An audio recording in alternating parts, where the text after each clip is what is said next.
Hello everyone, I'm Fabiana and I'm very happy to introduce you to our project. We are Distributed Network Production and we are presenting Sound Square, the place where music is. Since the start of the pandemic, there has been a growing need to feel close and to find a way to replace the events that before were done in presence. Our main concern, starting this project, was to study and develop new techniques targeted toward this problem, to make the experience as close as possible to the real one. This problem is relevant for many verticals, as shown in the slide, like AR remote assistance, remote meetings, and remote medical visits. We decided to focus on one use case, remote concerts. The idea of remote concerts consists of having a point of production located inside the network that takes care of processing the contents coming from different geographical areas to be able to create the final produced content that has to be sent back to the initial contributors that will make use of it for the synchronization and to the final user. Remote concerts are the use case that we found is the most challenging, since it requires various characteristics. First are the low latency and high quality of audio and video. Also, the contributors and audience of the concerts can be high in number and very distributed. And lastly, there are situations where there is the need to have no wires. In our project, we have designed a platform-based service that allows the co-creation of augmented experiences through real-time interactions and content sharing. The architecture of traditional content delivery network can no longer meet the traffic and user requirements of networks because the traditional CDN uses a hierarchical architecture to provide video streaming services for the user. Requesting and pushing content in a cascading way poses a number of problems, including slow speed, heavy source traffic, and excessive backhaul and backbone traffic. Also, traditional CDNs only take care of data distribution, while the other production functions are done offline for movies or on premises for live broadcast, utilizing very expensive equipment.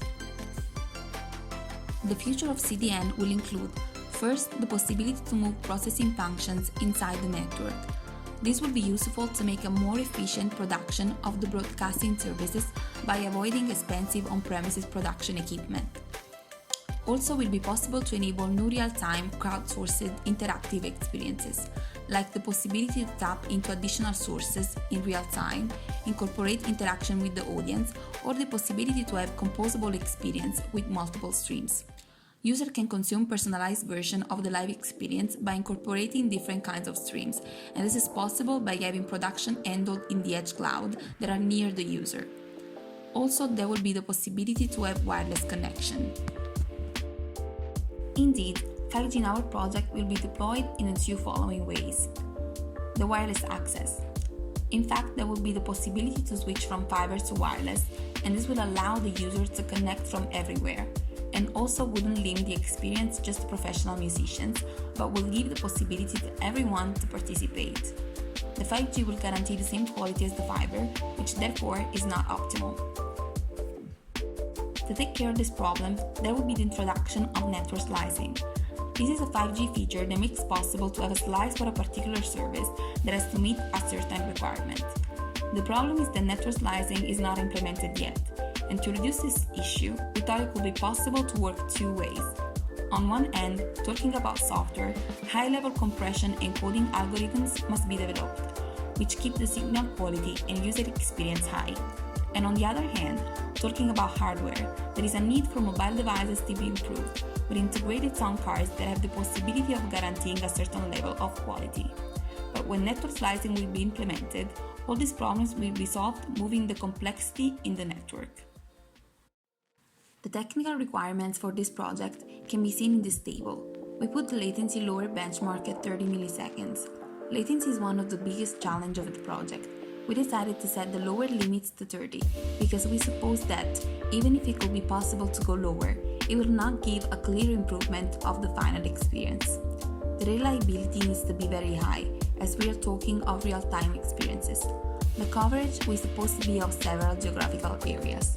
The data rate was supposed to be under 3 or 4 megabit per second, and the security needs to be implemented with a proper isolation to be able to prevent any attack of man in the middle or packet sniffing.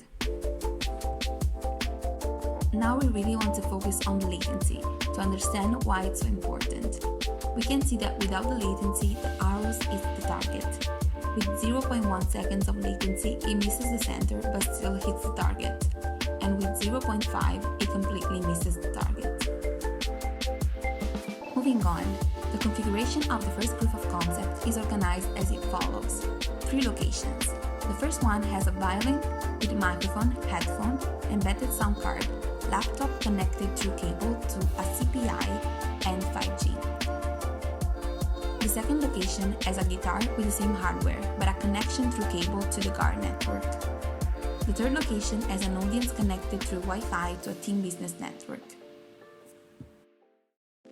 The software used for the simulation is Jamulus, which allows to perform and rehearse live with other musicians in the network.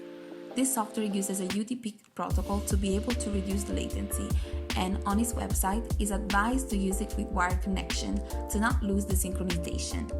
The user can connect to a server which is located inside the network that is responsible for the aggregation and the production of the content and sends back the final user the content that is produced. Let's go a little deep into Jamulus functionalities and structure. As we said, Jamulus is an open source software for online jamming, but the question is, how does this software work at network level? Basically, each musician runs the client app on his equipment, configuring it to use his own audio interface. In order to reduce latency more, it's strictly preferable to use an external sound card. Then everyone connects to a shared Jamulus server, which mixes the input from each musician, and then sends back the mixed results to each client. The chosen channel that is related to every server has some coordination links that allows not only to connect an artist to server, but also to other bandmates. As you remember, we always put the accent to the importance that latency is for our project and proof of concept. In our test, we understood that have a quite good estimation of latency is crucial. With dedicated softwares, like Wireshark for example, it's possible to understand the latency of every single packet sent and received. Jamulus uses a strong compression algorithm that allows to send and to receive a great amount of packets in few seconds, but it needs time to do this. This processing time can be calculated using this formula. Assuming the artist is very close to the microphone, so the sound latency is near to zero value, we estimated Jamulus processing time around 20-30 milliseconds, subtracting known values of total latency and network latency, both given from Jamulus user interface. As a first step, for our project, we need to set a benchmark in order to understand how far we could go. About this, we decided to use GARR Network in order to connect one of the client laptop for our experiment. GARR is a very high-performance network infrastructure that delivers advanced services to academic and scientific community, based on fiber optic infrastructure with a capacity of 20 gigabit per second. With implementation of GARR network in our proof of concept, it was possible to have prioritization of packets, and since we used a UDP protocol for our connection, as a result we had a very low number of packet loss.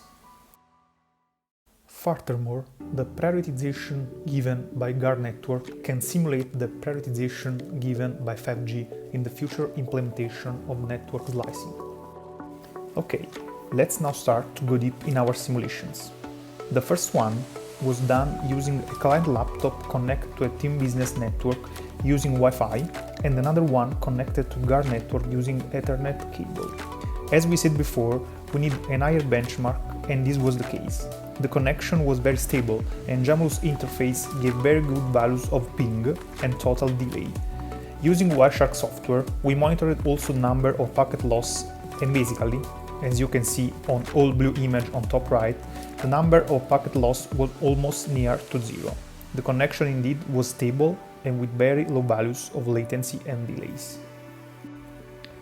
Our second attempt was conducted using one laptop connected to the GARR with cable and another one connected to 4G using a smartphone with hotspot connection. First of all, we noticed, using Wireshark, a great number of packet loss during the connection, and this was translated in a very poor quality of sound coming from the other client. Jamulus interface gave us a value of total latency around 70-80 milliseconds, and this brings musicians to have a poor synchro during their performance. For the last attempt, we set a condition in which one of the two users can stay in mobility using 5G network and have stackable results with ones of the first higher benchmark. We used always a laptop connected to the GARR network infrastructure and another one connected to 5G using a CPE, a 5G modem with embedded SIM card inside. The results of this last simulation were quite encouraging. The value of latency was around 35-40 milliseconds with a ping value of 12-17 milliseconds. Musicians didn't notice any synchro problems because the connection was pretty stable. As you can notice on top right image, also the number of packet loss was consistently decreased from the usage of 4G connection. In this slide, we can see a comparison between two stereo music tracks with left and right speakers. The track 1 is recorded using Jamulus after being sent to the server, meanwhile the second one is recorded directly from a local audio source. Both tracks were recorded at exactly the same time using a specific software called hijack audio. As we can see, zooming out on both tracks, the delay is only around 7-8 milliseconds. Actually, a really quite impressive result. Given the good results obtained with the first proof of concept, we realized a second attempt with the collaboration of Team and Nokia. We decided to put this second proof of concept on another level, trying to have the same experiment between two far cities, Naples and Rome. In Naples, there was a singer connected to the network passing through an external sound card and a laptop both connected to a 5G CPE. The Team 5G antenna, in the end, granted good values of throughput and latency. On the other side, in Rome, we had a musician, in this case a guitarist, that was able to perform in a perfect sync with the singer in Naples. In this location, there was the possibility also to exploit the millimeter wave technology. Thanks to a new generation millimeter wave CPE made by Nokia and Team 5G millimeter wave antenna, we performed incredible values for our connection that we will explore later in details. Let's take a look at some experience that allowed us to have an early simulation for network slicing technology. To be able to reduce the packet losses, we had the possibility to change the quality of service class identifier. The QCI was changed from 7 to 5. The maximum latency was still around 100 milliseconds, but this changed the packet loss rate from 10 to the third to 10 to the sixth. To be able to simulate the resources allocation on network slicing, the traffic was sent on new radio call and not through the LTE. Of course, also a terminal should be able to send NR traffic. As we said, the last simulation gave us great results, considering we were on a 5G mobile network on both sides. With the implementation of millimeter wave CPE connected to a dedicated 5G millimeter wave antenna, we reached values near or better in some cases to the fiber connection. Ping was around 8-14 milliseconds, and also thanks to implementation of an external sound card, total delay decreased until values around 25-35 milliseconds. Also, musicians gave us incredible feedbacks. They didn't notice any kind of delay, and also the sound quality was pretty good for a live session. And now, please just take a look to some shots taken from both the demo sets.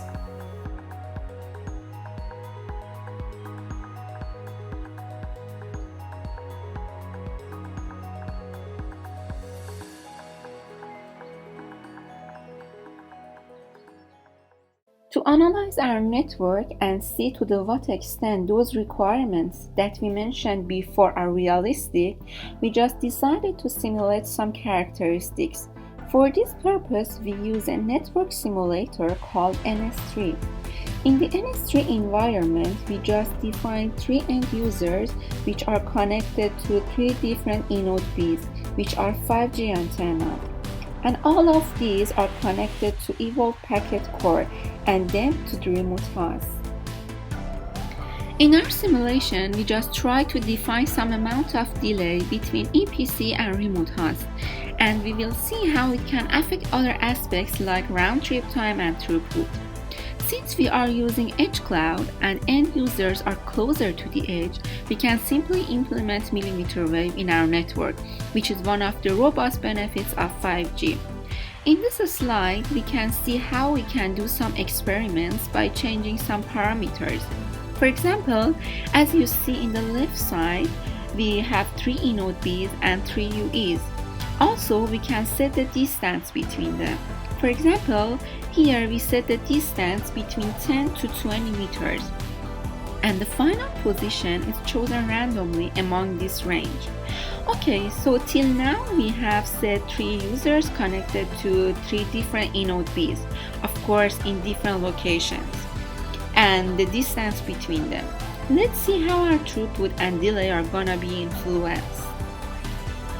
Here on top, we can see 6 flows for our 3 eNodeBs in both direction, uplink and downlink. The conversation between source and destination is based on TCP protocol. In the second image, we can see the round trip time is around 20, which gives us the delay with 10 milliseconds, which is acceptable value for us. Okay, now let's take a look to the next simulation. In order to have an idea of how much latency is influenced by the distance between nodes and UEs, we decided to set the distance randomly chosen between a range of 1 to 2 kilometers among the 3 directions. As we can notice, the results are pretty far from the ideal conditions of 30 milliseconds of round trip time, with values around more than 1 second. These are values which are impossible to take into consideration for our use case. After that, in this slide, we decided to go down with the simulated distance, and this created better results. Considering an ideal situation without any obstacle on the route, it was possible to see that the value of round trip time is quite acceptable for our simulation. In this other scenario instead, we put the fixed delay value from 10 milliseconds to 1 millisecond. This decrease of value in terms of milliseconds put us in a scenario of ideal situation in which remote host is very near to EPC, simulating the production center in an ideal condition for our use case. This basically led us to 2 results. As we can see on the highlighted values on the top image, the throughput from A to B is quite higher than before, around 10 megabits per second. And also the round trip time value decreased dramatically.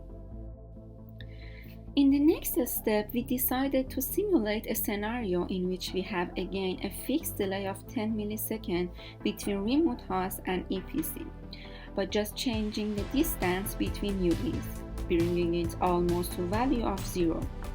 The results not only showed a higher throughput but also very low values of round trip time, which is very stable with almost no packet loss.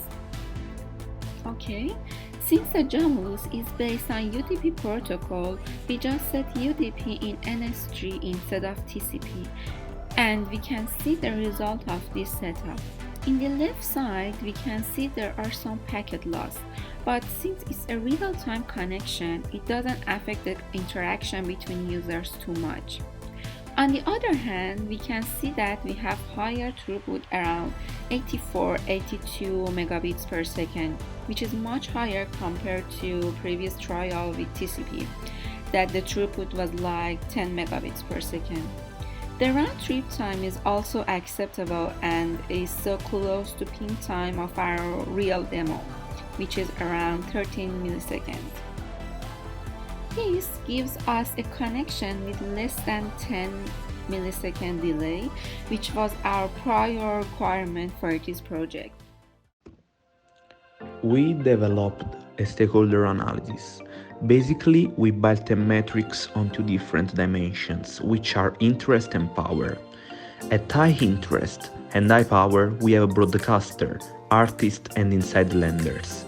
At low power and high interest, we have the software provider, small suppliers and outside lenders. At low power and low interest, we have the employees, and in the end, at high power and low interest, we have the end users and other consultants. Moreover, we built a SWOT analysis focused on strengths like blue ocean, high innovation, real-time interaction, and breaking down of physical barriers. Weakness like entry barriers as know-how, knowledge, and software cost, and lack of physical experience.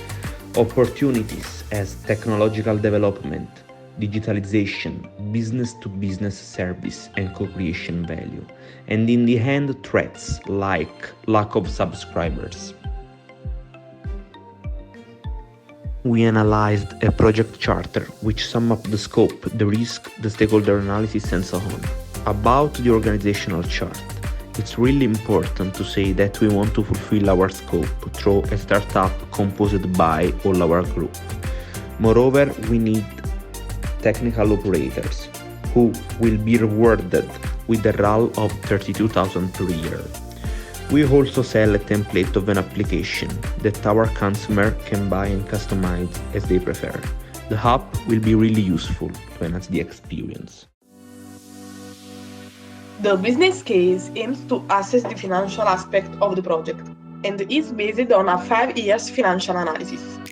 It was built by simulating the creation of a startup that provides the service to the broadcasting company, which organizes the event.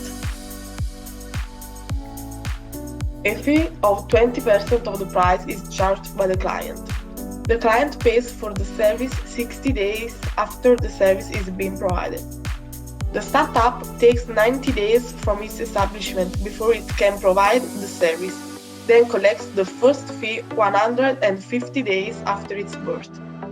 The markup of the startup is 40% of the total cost. The organization chart of the company foresees that the 6 founders of the startup share the management tasks, and the 4 technical employees will be hired during the first years of the operation. Our business case includes the following cost items: AWS, HR, app development, fixed costs, variable costs, and structural costs. In the following slide, we can see an overview of the salaries of the first year of activity of our startup. At the beginning, the company will need only 2 technical employees that will become 7 by the end of the year with the increase of the turnover. The salary of these employees will be a RAL of 32,000 euro per year, while for the managers will be 40,000 euro per year, and they will start to receive their salaries only when the company will start to collect the first money. The other cost items include 18,000 euro per year for marketing, which are variable costs, 22,000 euro per year for office utilities and insurance, which are fixed costs, and 20,000 euro per year for computers and Dante software, which are structural costs. In this slide, we see the cash flow of the first year, because in the first year we expect more difficulties due to the fact that the first month will be committed to the organization of the company, so the startup will not be able to produce income. In addition to the cost items described in the previous 2 slides, we see that 1,000 euro per year is included for Amazon Web Services and the cost for the development of the app. In terms of revenue, we have assumed that we will only be able to service 6 events, which are commissioned in March, June, July, August, September and October, As you can see, an advance of 20% of the price is taken this month, with the rest of the service being paid 60 days later. In this other slide, we see the final dashboard of the business case. As you can see, the company in the first year fails to generate profits, a goal that can only be achieved in the second year.